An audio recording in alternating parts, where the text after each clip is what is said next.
www.gov/emergency to sign up for Alert LA County. With that, I thank you, and I'll introduce Fire Chief Anthony Maroney. So good morning. I will be providing an Eaton Fire update.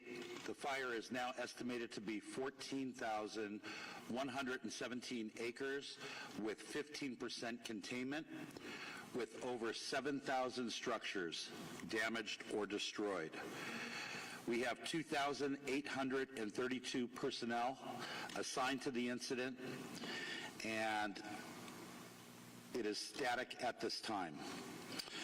Elevated to critical fire weather conditions are predicted to continue through Wednesday. Moderate to locally strong Santa Ana winds will affect Los Angeles County and today, tomorrow, and then again on Monday through Wednesday. LA County Fire will be prepared. These winds, combined with dry air and dry vegetation, will keep the fire threat in Los Angeles County high. I would like to take this moment to express my gratitude to Board Chair Supervisor Catherine Barger, along with Supervisor Horvath, but also to all of the boards of supervisors for their support of my personnel on my department and me as a department head and fire chief. To our first responders battling these wildfires from the air and ground, we recognize and commend their tireless dedication in protecting residents and properties. And finally, to our residents, please rest assured that we will continue to battle these wildfires until they are fully contained. We stand alongside all of you as we begin to plan for the repopulation, the recovery, and the rebuilding. I would now like to invite up Todd Hopkins, Unified IC, CAL FIRE Incident Management Team for the Palisades incident.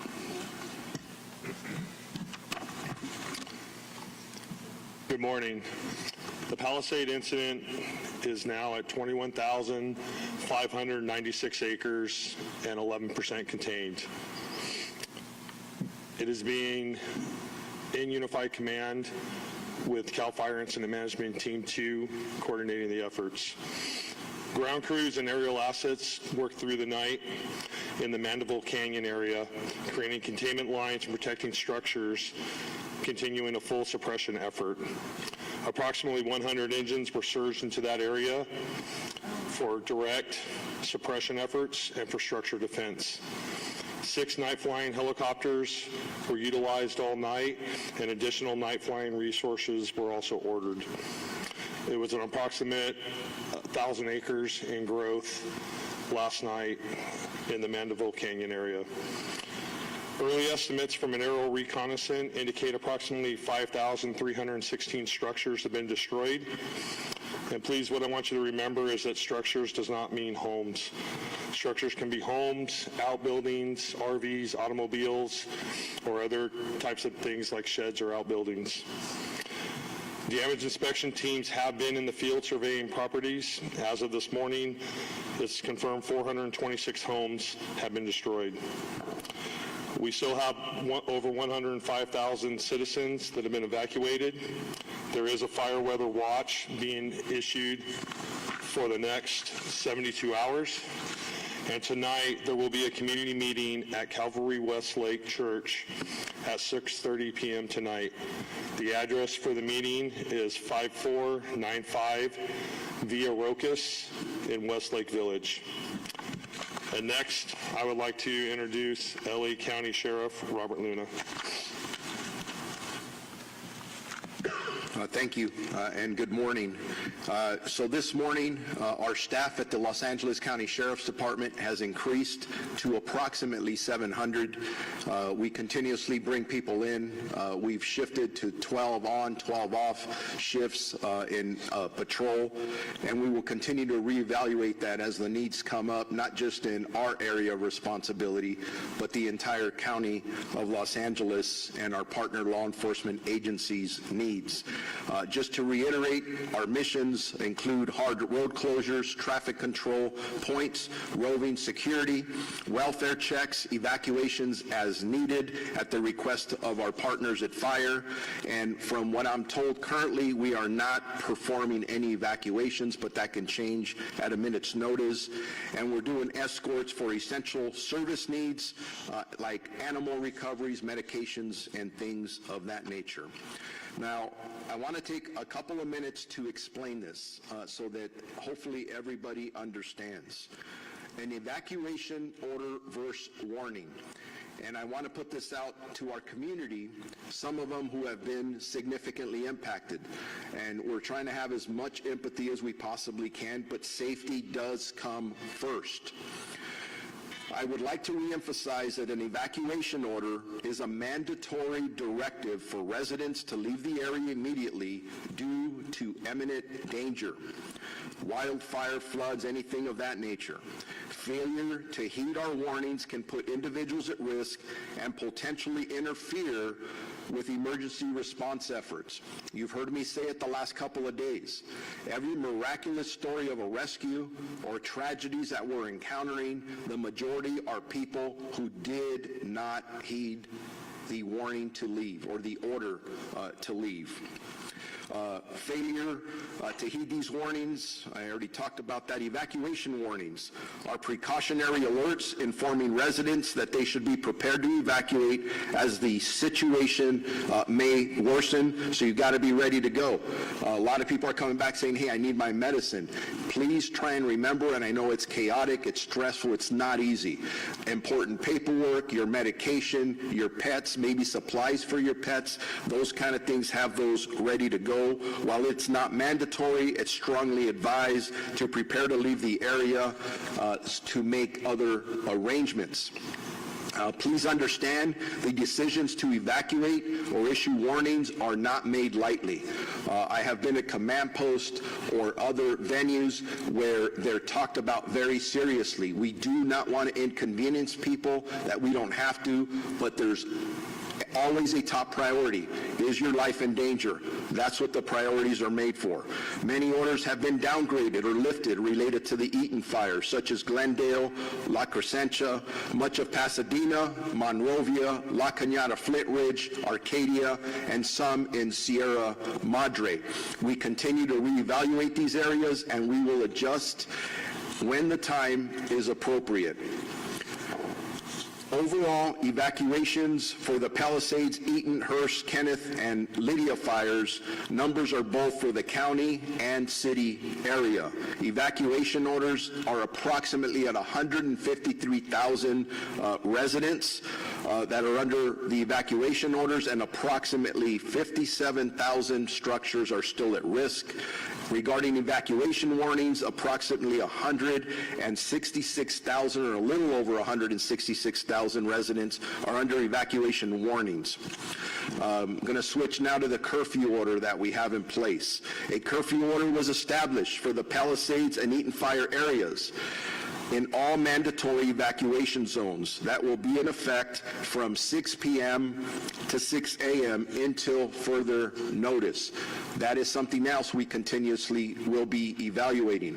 This curfew will be strictly enforced and is being taken to enhance public safety, protect property, and prevent any crime, specifically burglary or looting, in areas where residents have been evacuated. Many times when we're trying to evacuate people, their number one concern is somebody going to break into my house? They shouldn't have to worry about that because they're worried about so many other things. This is trying to assist them.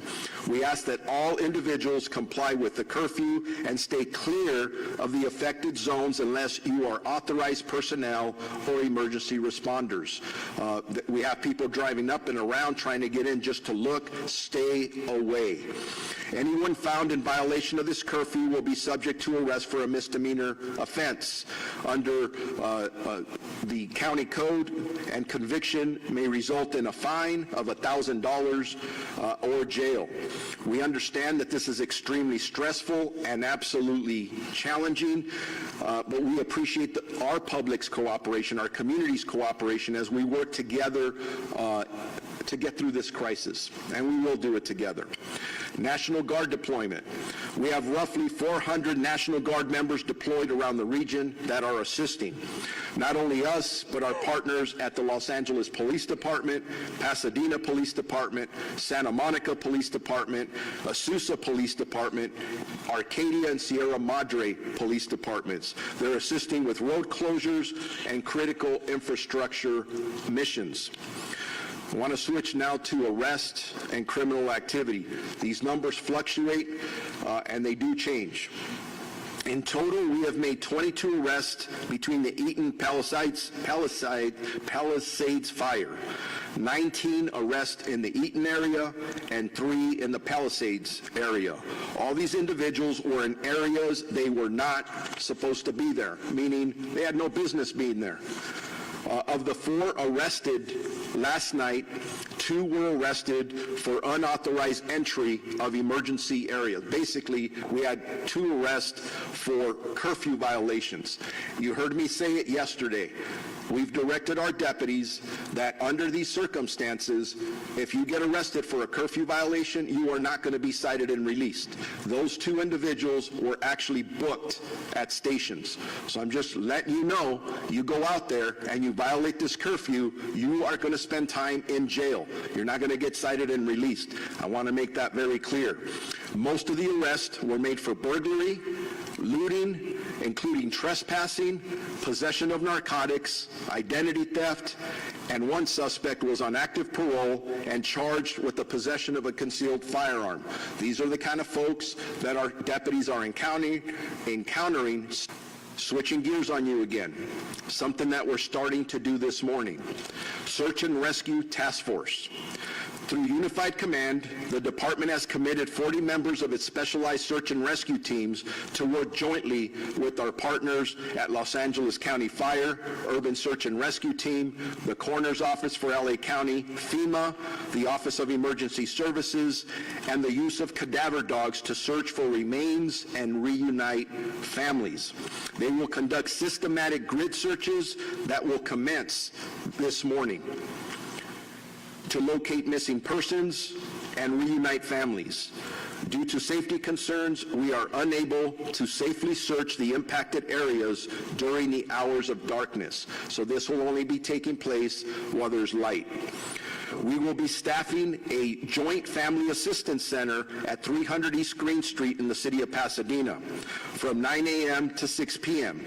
People will be greeted by deputies along with providing them with additional resources that they may need. If our residents need to take a missing report, our deputies will do that at that point. So I encourage you, if you believe somebody's missing, go there, talk to the deputies. We will assist you in any which way that we can. Regarding deaths at this point, and again, this information continues to change. Be patient with us. We have confirmed 11 deaths in our jurisdiction.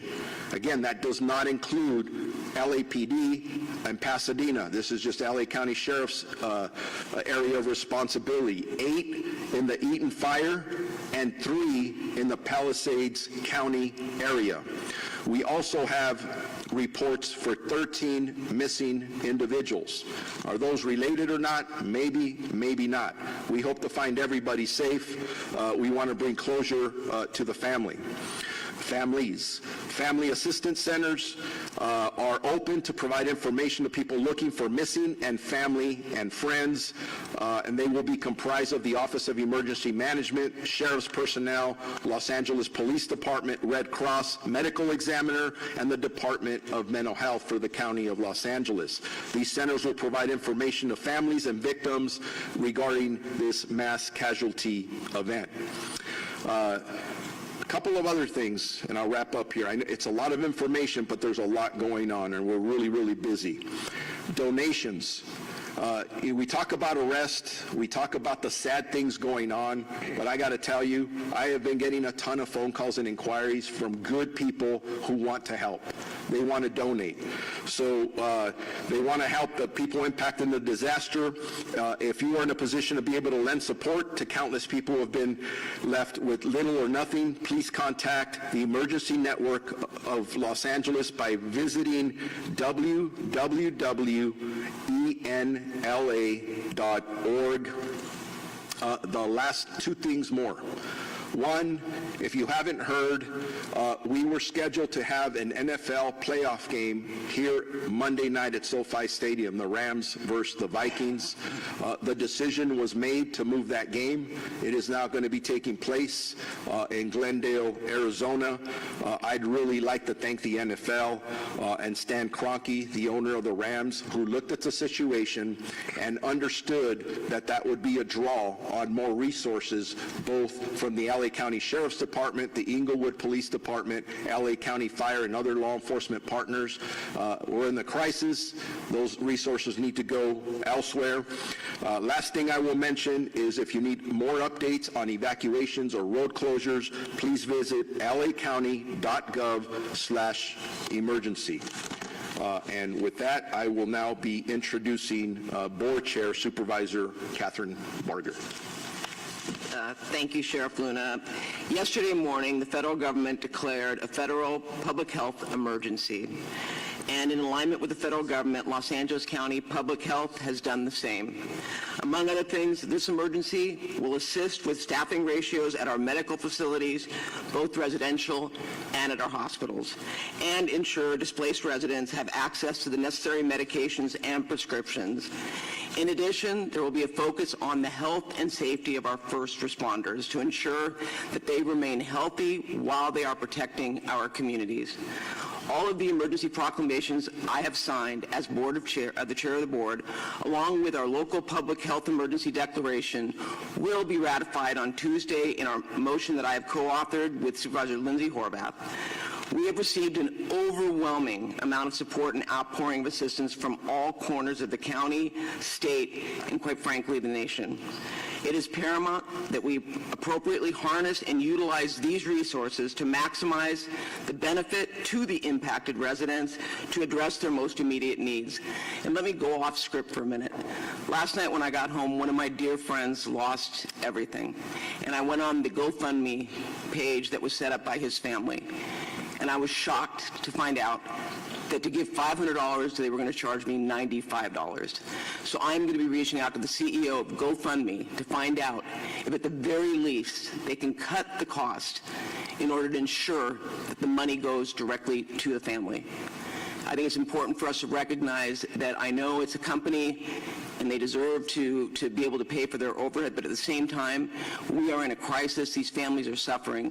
So again, I'm going to be reaching out to the CEO of GoFundMe to ask him to, at the very least, slash the amount of money that's costing to give to people in need.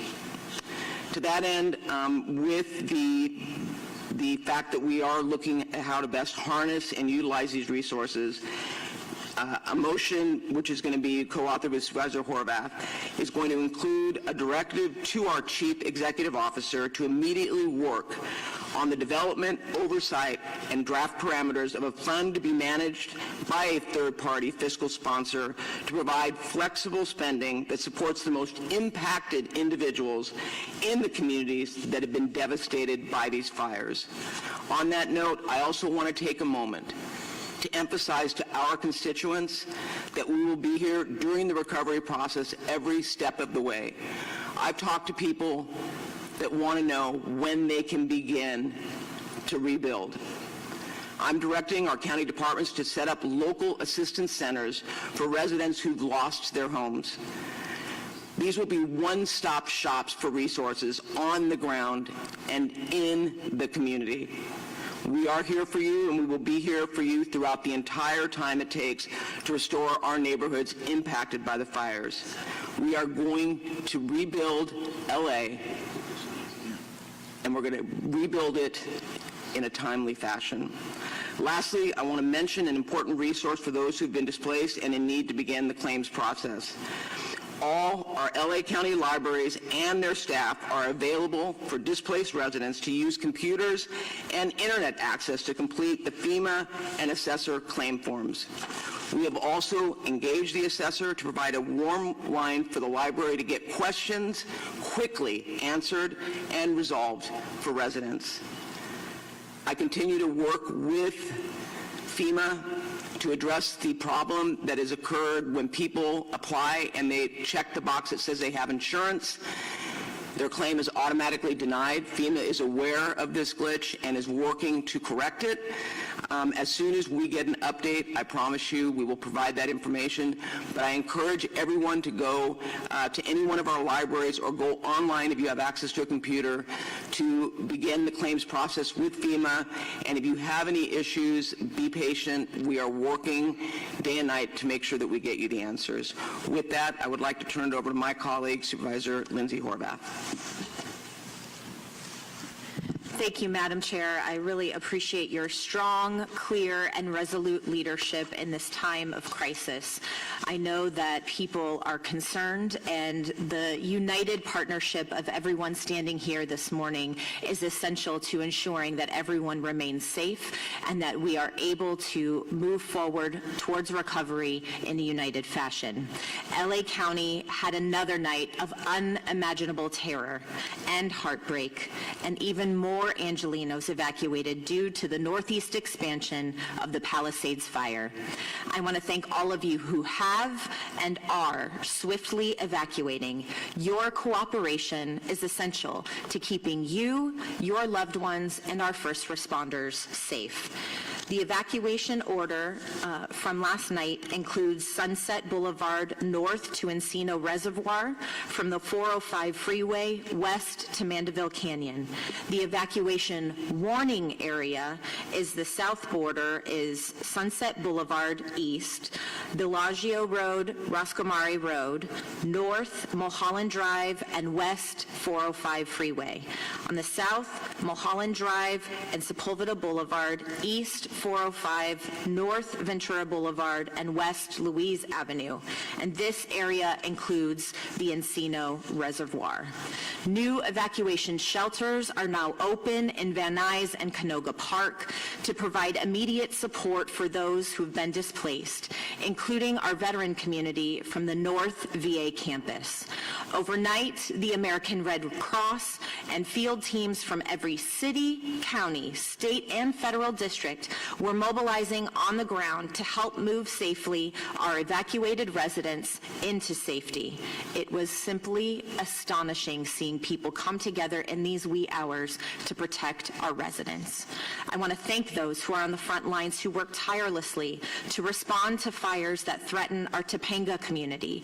The past 2 days, including aerial support and boots on the ground, your swift actions have made incredible difference for our residents, and this focus has been necessary, critical, and impactful. I specifically want to thank Chief Maroney, Captain Drew Smith, and Captain Jen C2 for your partnership in making Topanga a top priority in firefighting efforts.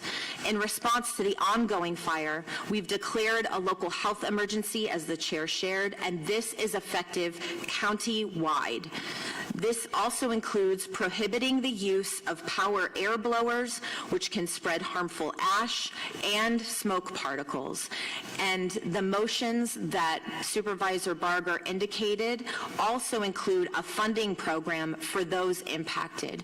We know that while we are fighting on the immediate term, we also know longer term we have to start getting those systems in place. We are hearing the concern from our residents that we won't be able to move swiftly, so we are working in a coordinated fashion to ensure the systems that need to deliver for our residents are working together, and that we are securing the resources to swiftly get them to our residents. We're also urging residents to avoid ocean waters from Surfrider Beach to Dockweiler State Beach due to contamination caused by the fires. Please prioritize your health and follow these guidelines. Also, as Chair Barger mentioned, we introduced introduced a local proclamation of emergency to be ratified at the Board of Supervisors meeting on Tuesday. This will also cut through red tape so county departments can respond more effectively, give Cal OES the ability to provide recovery assistance under the California Disaster Assistance Act, and unlock critical state and federal resources. At my request yesterday, Senator Schiff reached out to Secretary Mayorkas and FEMA to investigate the emergency alert issue that Director McGowan spoke about. And I want to thank the Senator, the Secretary, FEMA, and the White House who communicated directly their immediate partnership with us to diagnose and address the telecommunication errors. We know this issue is serious, it is frustrating, it has added chaos to an already catastrophic crisis. Some mobile carriers have confirmed that the issue is cleared on their systems. We are waiting for that confirmation from additional mobile carriers, and we will continue to fix this issue. I know these are incredibly challenging and devastating times for our community, but I want to remind everyone, we are here for you. You see partnership in every shelter, incident command post, and across our resilient and beautiful county. Together, we will rebuild and recover. Remember, all mandatory evacuation orders and warnings, in addition to all emergency information, can be found at emergency.lacounty.gov. And some of the statistics that you've heard on arrests and acreage and others are focused on the statistics that LA County provides. We also know that our local partners in the city of Los Angeles, the city of Pasadena, the city of Santa Monica, and others have their additional statistics as it relates to arrests and the work that they are doing on the ground. We are working in a unified command situation, and we want to make sure that the information we are providing you is accurate. We appreciate our partners who are working with us collaboratively to ensure the safety of all. Please continue to check and follow all evacuation orders for the safety of you and your loved ones. Thank you.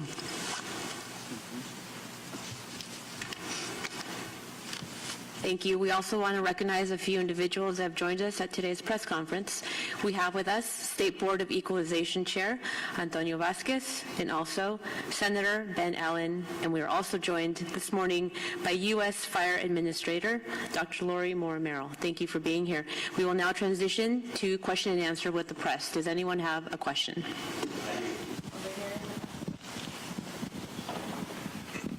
And, oh, sorry, this is for the sheriff. Can I just take this so it's on camera?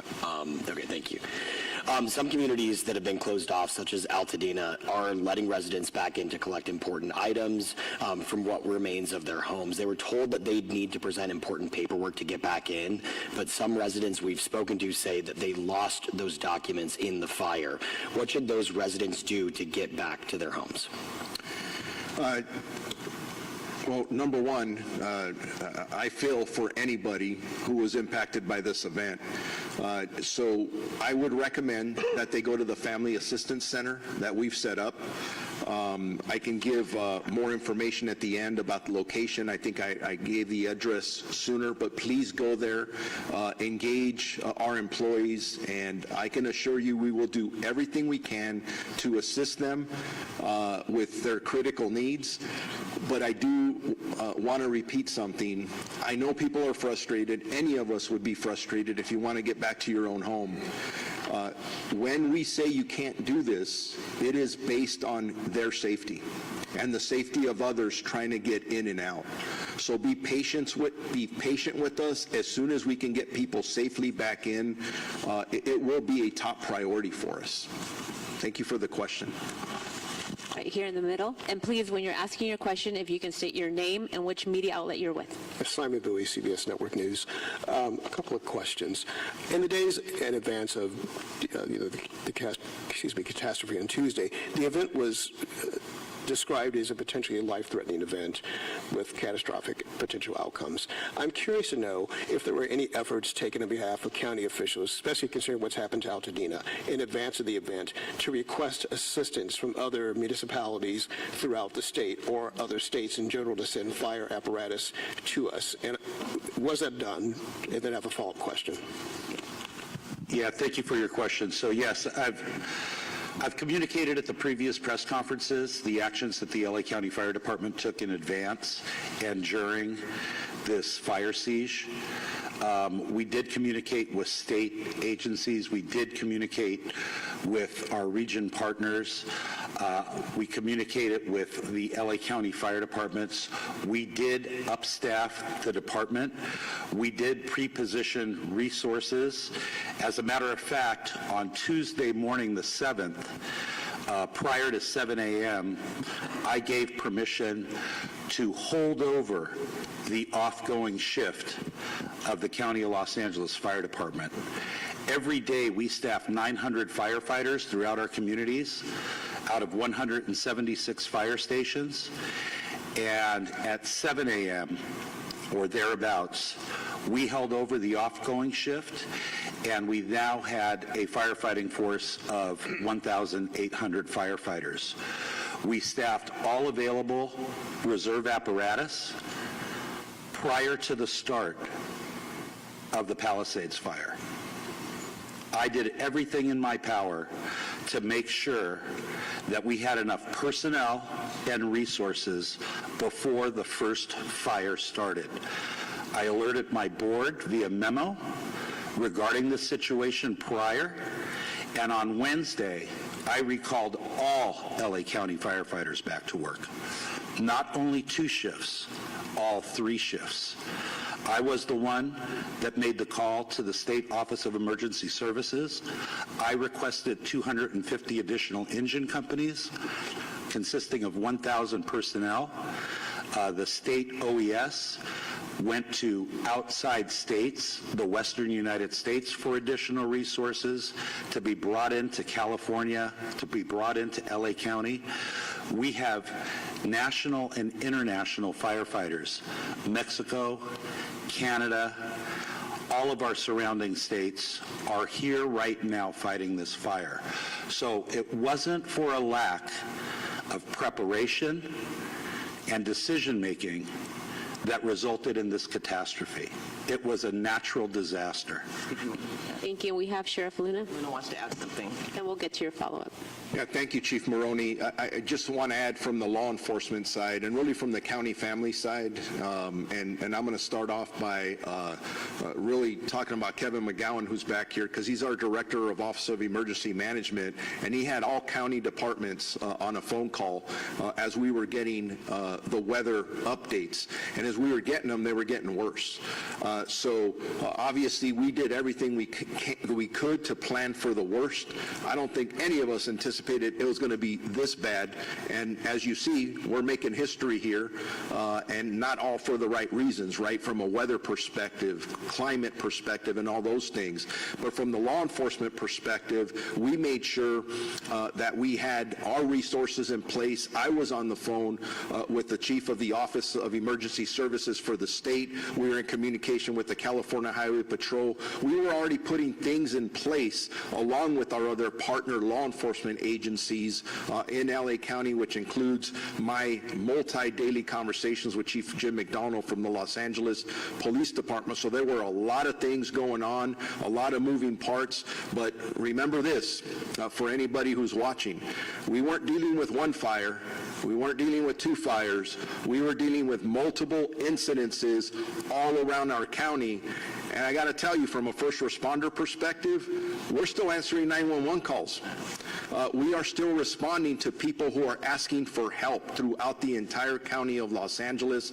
So I just like to throw this out, and you're going to ask tough questions. We need to answer those tough questions. But man, I'm telling you, I am so proud, and I could speak from the policing side of it, our deputy sheriffs, because most of them haven't had a day off. Most of them haven't seen their families, but they're out there. I've run across many of my employees who have tears in their eyes guys because they're seeing the devastation, and it's impacting them, it's impacting their families. Not to mention, I've spoken to at least 4 of my employees who have lost their houses, total losses, and I'm getting more of that every day. So I just want to throw that out as we're talking about our preparedness and what we're doing and next steps. This event is unprecedented, and I'm really proud to be part of this county family and the partnerships that we have in the region and the state. I believe our mutual aid systems are second to none in the entire United States. Yeah, and can I just add one thing onto that? And Chief Maroney, you touched on it. I was at the Rose Bowl yesterday, and that is the command center where all the different agencies are positioned. And I had the opportunity to talk to firefighters throughout the state from CAL FIRE, but also from Kern County, from Santa Clara, and they were talking about the fact that this is a year-round situation, and they stand ready at a moment's notice to drop everything, and they commit to, what I was told, 14 days at any incident. So this is an example of mutual aid, but this is going on constantly, and we are always prepared. And to Chief Maroney's point, even before this fire broke out, they were preparing, knowing that the Santa Ana winds were coming. So we were prepared for what we believe to be a very dire situation. And so I also want to thank you, Chief Maroney, because you did alert us, and you had an all-hands-on-deck working with the sheriff. So I just want to make that point clear. Thank you, Supervisor. Follow-up, did you have a follow-up question? Did he leave? Your follow-up question? Did you have one? Okay. Over here in the back. Hi, Morgan Winsler with ABC News. My question is for Sheriff Luna. Can you provide an update on the ongoing investigations into the fires, into the cause of the fires, and also are you able to share what potential ignition sources investigators are looking into right now? Yes. As I stand here right now, from the last update I have, it is still absolutely an extremely active and fluid investigation. And what I mean by that is not only do I have assigned detectives working on the multiple fires, but we are working in collaboration with LA County Fire, LA City Fire, the Los Angeles Police Department, the FBI, and the ATF. And they are meeting as we speak, and I can tell you this, that we don't want any gaps in information. Any and every clue is important, and it does give me an opportunity at this point to say this to all of you. If anybody out there has any information on anything suspicious, maybe there's a conversation, maybe there's a social media post, something that you think just doesn't sound right, get it to us. We are not going to leave any rock unturned if this is a criminal act. If, I'm not saying it's going to be. If it is, we need to hold whoever did this or groups responsible. But we're not there yet. This could have been caused by other causes, but everything is absolutely on the table. Thank you. One last question here in front. Hi, Kirsten with KCAL News. Clarification on the alert system. Is it required for residents to go online and sign up? There's no automatic alert. I mean, some people don't have power or access to the internet to do that process. Will they be automatically notified at all if they are in that zone? Yes, the system that we're partnering with the California Office of Emergency Services still has the ability to issue wireless emergency alerts through their process. That is the push notification that goes to cell phones. If people have, right now the best way, if you don't have access to sign up directly with through the internet onto the alert system, would be to call 211 and get assistance through that source. Thank you. That's the end of our press conference. To be clear, if I may, I just want to be clear, you don't have to sign up. You'll get the alerts automatically. Anything that you want in addition, I think what Director McGowan is saying is any clarification that people need, you can go online. If you can't go online, you can call 211, but the alerts are automatically being sent. And you also can't unsubscribe, which is, I know, been frustrating for people too. They want to shut the alerts off as they've been disturbing through that repetitive process. Yeah. Thank you. Thank you for that. Thank you for joining us today. It's the end of our press conference. See you tomorrow at 0800.